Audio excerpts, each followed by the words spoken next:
All right. We are back with the GSMC Wrestling Laureate podcast brought to you by the GSMC Sports Network. I'm your favorite wrestling fan here, Eric Rodriguez, every Monday through Friday, 8 p.m. Pacific Time, 11 p.m. Eastern Time here on the GSMC Sports Network to talk about the greatest thing in the world, some good old-fashioned professional wrestling. We talk about injuries. We talk about inactive statuses and superstars, contract negotiations. We talk about extensions. We talk about new signings. We talk about all the action inside and outside the ring. We talk about promotions from WWE to AEW to TNA to Ring of Honor to New Japan Professional Wrestling to Stardom to the CMLL to the GCW. If it makes major news anywhere, if it makes major news in the world of professional wrestling, we talk about it here on this show 1010%. So make sure you like and subscribe to that. Make sure you hit that like and subscribe button so you guys can get all the notifications and find out when this show is coming hot and new and fresh live. All right, so kind of reflect on what we talked about right quick. We had our WWE SmackDown review. Now we're going to talk about some WWE Monday Night Raw. But of course, before we do any of that, I just want to remind you guys to go ahead and hit up that super chat right there. But if you got a burning question or a hot take in terms of professional wrestling here at the GSMC Sports Network, we are all ears, 1010%. We absolutely love what you guys have to say. The show is all about keeping the conversation lively, making sure you guys feel like your voice is part of the mix. And if you really want to make sure your comment, question, or concern gets noticed on air, why not use that super chat? Go ahead and hit up that $ right next to that chat box. Anything you guys put inside there, it's guaranteed to be featured on the show. Talked about, maybe debated about if it's something that juicy. We're going to talk about it here on the show. And it's going to be completely awesome, so don't be shy and drop your thoughts inside that chat. And it's also a great way to support our channel. Here at the GSMC Sports Network, we do love providing you guys this amazing entertainment from the content, the sports content that you guys love so much. And it's, guess what, absolutely 1010% free. Just want to make sure, obviously we're in the business of making sure that we connect with our audience. We definitely love a lot of audience engagement, definitely love talking sports with our audience. And for me, talking professional wrestling to anybody is absolutely phenomenal. Kind of a little sidebar conversation. I was at Disneyland once. Took my kids to Disneyland. Had a good time. Was wearing my Seth freaking Rollins shirt. Some guy randomly came up to me and he was like, dude, nice shirt. And I talked to the guy for, 10, 20 minutes talking about professional wrestling. And when you're waiting in line at Disneyland, where the average wait is on a summer day, and it was a water ride, the average wait is 45 minutes to an hour and a half. So that whole time I was talking, wrestling with some guy, and it was made the time go by a lot faster. Definitely 1010%. So, make sure you guys feel absolutely open. You guys just imagine I'm that stranger at Disneyland who wants to talk to you. No, I'm just kidding. Not trying to make it weird or awkward or anything like that. We are super grateful for each and every one of you guys who joins us here daily on the GSMC Sports Network. So, make sure you guys, hit up that super chat. We want to hear what you guys have to say. So let's keep this party going. We are only on our second segment. We're going to talk about some Monday Night Raw. Send in those super chats, those super stickers, because you guys are super awesome. And together we will make sure this podcast is bigger, better, and stronger than ever. Once again, super chat, not your thing. It's all good. Go ahead and hit up that tips and donations link at the GSMCpodcast.net. Tell me what you like. Tell me what you don't like. Superman punch that like and subscribe button to the show. Follow the show. Follow the network here at the GSMC Sports Network. We do love a lot of peace, love, and positivity.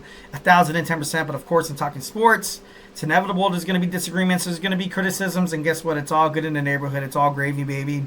Just drop your thoughts inside that chat. Don't be shy. Drop anything. Give me a shout out of where you're listening from. Tell me what you did this weekend. Tell me what you cooked for dinner. I'm just kidding. No, let's mostly keep it professional wrestling. But here at the GSMC Sports Network, if you have something to get off your chest, we are all ears. So, join me on this amazing podcast. All right, so we're going to talk about some WWE Monday Night Raw. Like I said, I know some of the matches were already pre-taped. Doing research, I did not click on any of those links. I give you guys, definitely, Scout's honor right here. I'm a huge man of integrity and honesty. So, 1010%. So tonight on Monday Night Raw, I can't wait to watch it. I'm still a schmuck who pays for a cable, and I pre-recorded it. No, I'm just kidding. It's all good. At the end of the day, if I'm watching it, I'm watching it. I feel like at the end of the day, you pay all this money for streaming services, and YouTube TVs, it's not bad. I'm not a spokesman for YouTube whatsoever, but overall, like you can record shows. You get, it's not bad. It's actually pretty cool. It's, they have a variety of channels as well. They have all the college game day. They have all the multi-views in terms of college game day. You have to pay extra for the NFL Sunday ticket, but but it's worth it. It's definitely worth it. All right, so we're building up toward WWE Survivor Series War Games in Toronto. We are live at the Van. Well, not live. Well, we are live at the Van Andrel Arena in Grand Rapids, Michigan. Tonight, we're going to find out Bronson Reed and the reason why he joined the Bloodline, his intervention. Well, he said in an interview that he wants to make a mark in WWE, and that's something you should do. Bronson Reed. I remember when he was kind of doing his thing when he first was in WWE, debuted on Monday Night Raw. Seemed like it wasn't really working out. WWE was kind of like, all right, we kind of had this guy on speed, and then we kind of had this guy, Monster versus Monster, Lance Monster standing match with Braun Strowman, and it was cool and all, But I like the fact that they're including Bronson Reed in a lot of these storylines because I feel like if you keep embracing the fact that he's so big, he's so powerful, he's a monster. If you embrace that in the matches, not necessarily the storylines, in his bookings, I feel like it's kind of detrimental to his character. Like it gets to the point where he's expected to win, and from a WWE fan, the outside perspective, once when he doesn't win, you kind of be like, all right, WWE's giving up on this guy, so you kind of already write him off. So the way that they're handling Bronson Reed, I gotta be honest, I like it. I feel like I thought he was ultimately going to kind of side with the Judgment Day, kind of be that new spark, be that new enforcer, that Damien Priest, the position he left once when he left the Judgment Day. But overall, Bronson Reed's gonna take his own path, and gotta love and respect it. Like I said, him joining the new Young Bloodline gets me all excited, gets my feathers all ruffled up, gets me a little excited, not too excited.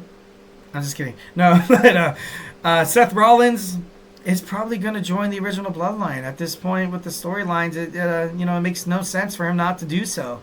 It's going to create a lot of animosity, a lot of ambiguity among the team. People are going to think they're going to, they're going to turn their backs on each other. Other than that, the other options that I was kind of researching about, they were thinking maybe The Rock comes back just to stab Roman Reigns in the back. Yeah, that's cool, but you don't necessarily have to have a WWE Survivor Series War Games match ultimately kind of effed up because, you want to bring The Rock back into the storyline and have him side with Solo Sikoa. Also, Brock Lesnar. Paul Heyman is a huge Brock Lesnar guy. Obviously made him very very famous. Made him very out of this world, main event kind of more than main event kind of caliber superstar that Brock Lesnar was. Also, CM Punk when Paul Heyman started counseling Roman Reigns, he told Roman Reigns one thing is that CM Punk is off limits. CM Punk has not been affected by the original Bloodline, so maybe perhaps that's another option. Obviously, those are huge, conspiracy theories up in the air. Doubtful, super doubtful. The only thing that literally makes sense is Seth Rollins. So we're going to see Seth Rollins fighting alongside with Roman Reigns. I'm getting that feel that I don't know if any of you guys watched the AEW Blood and Guts match with the Elite, going up against Darby Allin, Swerve Strickland, Hangman Adam Page. But no, Hangman Adam Page was with the Elite. At first, once when, Hangman Adam Page, he didn't even come on the scene. He wasn't even in the cage. Well, not in the cage. He wasn't, metaphorically in WWE, he wasn't really in the cage. He was in the back. He was, deciding if he wanted to come in.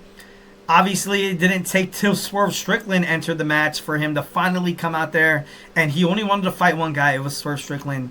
You can bet that this match is going to be exactly like that Blood and Guts match at AEW Blood and Guts. And it just makes sense. Seth Rollins doesn't want to be with Roman Reigns. He doesn't want anything to do with the Usos. The only person he really respects is probably Sammy and maybe Jay. Roman Reigns, though, they've had some huge animosity in the past. You've seen Roman Reigns and a lot of speculation stating the reason why Cody Rhodes was able to get Roman Reigns off guard and hit him with the crosswords 3 times for that WWE Championship win at WrestleMania 40 was because Roman Reigns saw Cody Rhodes, had the chair in his hand, saw Seth Rollins getting up, did not forget how Seth Rollins betrayed him and Dean Ambrose in the Shield in June of 2000, and I think it was 2000. Oh my God, I'm looking like a bad WWE fan. I think it was 2012. No, it wasn't 2000. I think they debuted. No. They debuted in 2012. They debuted. So I think it was 2017, maybe. Don't quote me on that. But overall, I feel like Roman Reigns still has retribution. He still holds a vendetta, still holds a huge grudge toward the visionary, the architect, Seth freaking Rollins. But this match is, it's going to be a good one. It's going to be, it's going to be pretty damn good. I see tonight Bronson Reed coming and being paraded around with this new Young Bloodline. They're going to help take out Seth Rollins, who Bronson Reed's been trying to get rid of ever since he started his feud after hitting 6 tsunamis, putting Seth Rollins on the shelf for about 2 months. And this is what's going to cause Seth Rollins to kind of reach out and be like, look, I need some help. It's going to cause, Sami Zayn's going to come out to help Seth first. And then it's going to be Jay. And then it's going to be Jimmy. And then, if he has to, you're going to see Roman Reigns come out, be really skeptical about helping Seth Rollins, building up this storyline of not just what's going to happen at Survivor Series, not for the betterment of his blood, of his family tree, this whole Civil War thing. It's going to take a lot of stuff of what happened in the past, too. Seth Rollins and Roman Reigns have never really seen eye to eye. Obviously, last time they did, Roman Reigns was diagnosed with leukemia. Then he came back because he was in remission. And then ultimately, then that was the end of the Shield. So then you had the brand split, when Roman Reigns was drafted to SmackDown. But, it's... I don't know. It should be interesting. It should be kind of, it's going to be it's going to be a crazy storyline what's going to happen, but overall it's going to make sense. WWE Intercontinental Championship match. We got the unpredictable badass Bronn Breakker taking on Sheamus, the Celtic Warrior. Celtic Warrior is looking for his Grand Slam Championship. Will he win it tonight? Honestly, I'm like 40% Sheamus, 60% Bronson Reed, Big Bronn Breakker, which is possible. It's possible, but they put the WWE Intercontinental Championship back on Bronn Breakker super quickly, especially with beating Jey Uso because of the help of the Young Bloodline, so right now it's kind of doubtful that Bronn Breakker's Intercontinental Championship reign is going absolutely anywhere, but I don't know, it should make sense of maybe Bronn Breakker's future heading toward WWE. Right now it feels like he's kind of a heel. Sometimes it feels like he could be a babyface. But then sometimes it feels like he doesn't really care. But all in all, something that I kind of noticed, him and his dad and his uncle, the same mannerisms, the same type of voice, it's so crazy. You could probably tell that these guys are family without knowing that these guys are actually related. So I thought that was, I think that's kind of cool. We have a mixed tag team action match. Zelina Vega and Rey Mysterio of the LWO take on American Made, Chad Gable, and Ivy Nile. I heard a rumor that they're going to start developing a mixed tag team match within the WWE. Kind of like a speed, kind of like happening on, on the X, on Twitter, or whatever you like to call it. It's going to, instead of being at 3-minute matches, it's going to be, a 5-minute mixed tag team matches to find out the mixed tag team champions. And by all means, that could help. That could help a lot of these struggling factions that need help. Like, look at, Karrion Kross and Scarlett. Look at Ivy Nile and, Chad Gable. Look at, Zelina Vega, Dragon Lee, or even Rey Mysterio. You have all these. Look at the Street Profits, like Montez Ford, maybe, B-Fab or whatever. That could possibly, work out as well. But, you have all these possibilities of a mix, tag team matches that would be money. That'd be a great idea. And I feel like WWE's highly missing out on, the fact that they could run this like a WWE speed. They can run speed on Wednesday, and on Thursday they can run the mixed tag team champion tournament. I remember some time ago, I think it was like 5 years ago, they had this tournament in WWE where I think it was Braun Strowman, I think, and Alexa Bliss won. They were Team Little Big, and it was kind of cool. It was different. It was new. It was innovative. It was intricate. It was just different. It was cool. So, bringing that back could definitely be something that WWE could definitely wrap their minds around and, introduce this new mixed tag team, title. So, and you can air the matches, after Monday Night Raw or WWE go off the air. Also NXT as well. You can have these matches, basically come from anywhere, like you see in WWE Speed. like, which makes me think that maybe they should quit Speed and just, quit Speed. That's kind of fun. I'm just kidding. Maybe they could quit Speed and have 205 Live become an hour show on X on Wednesdays. That's just me. I feel like these 3-minute matches, it's cool and all, but when you hear the word Speed, you don't want to see guys like Bronn Breakker. I know he's fast. I get it, but he's a heavyweight. There has to be some rules. There's Bronn Breakker as well. No, Bronn Breakker. Sorry, excuse me. Bronson Reed, who contended. There's Andrade, who doesn't belong on Speed. Carmelo Hayes. You kind of blurring the lines there and kind of bending it a little bit. But he'd be a great WWE Speed champion. Are you kidding me? It'd be amazing. And then, maybe in some way, somehow, maybe during WWE Speed Run, you have him, rekindle a feud with Trick Williams. But Trick Williams, he's the NXT World Champion. He's doing really good. But I don't know. It should be pretty interesting. But that's obviously my opinion. Got to wrap this up. Running out of time rapidly. We got the War Raiders taking on Carlito and Mysterio. Finn Balor has made a post on social media during this new day and age in WWE. This digital era has been groundbreaking. This digital era has definitely helped promote some of these storylines in WWE. He posted on social media saying the Judgment Day. The Judgment Day, JD McDonough, Carlito, and also Finn Balor himself. Leaving out Liv Morgan, Raquel Rodriguez, and Dominic Mysterio. So we're going to find out Dominic Mysterio's reaction. But the Judgment Day's over. I got to be honest. It's over. It's over. Finn Balor recently in an interview says he's done chasing gold, which makes me think that that's kind of already kind of guilty by association right there, kind of already deeming his loss to the War Raiders, which is, I feel like it's great. But where does that kind of leave ultimately where JD McDonough winds up? Maybe he finds a way to kind of be a part of this street trash thing still, but this Judgment Day storyline, it's over. It's over. There's no way that they're going to get any gold back besides what Liv Morgan is doing. I don't want to say after Damien Priest and Rhea Ripley ultimately left that faction, they kind of shot him in the foot, kind of left them for dead, but it's kind of getting to that. And once when Finn Balor leaves, once when he goes out there and kind of wants to establish something on his own, Carl Anderson and Luke Gallows and AJ Styles are all set to come back. Maybe they're heading toward the Club or Bullet Club kind of reunion there, which fans will love it. Fans would absolutely love to see Finn Balor in that main event category.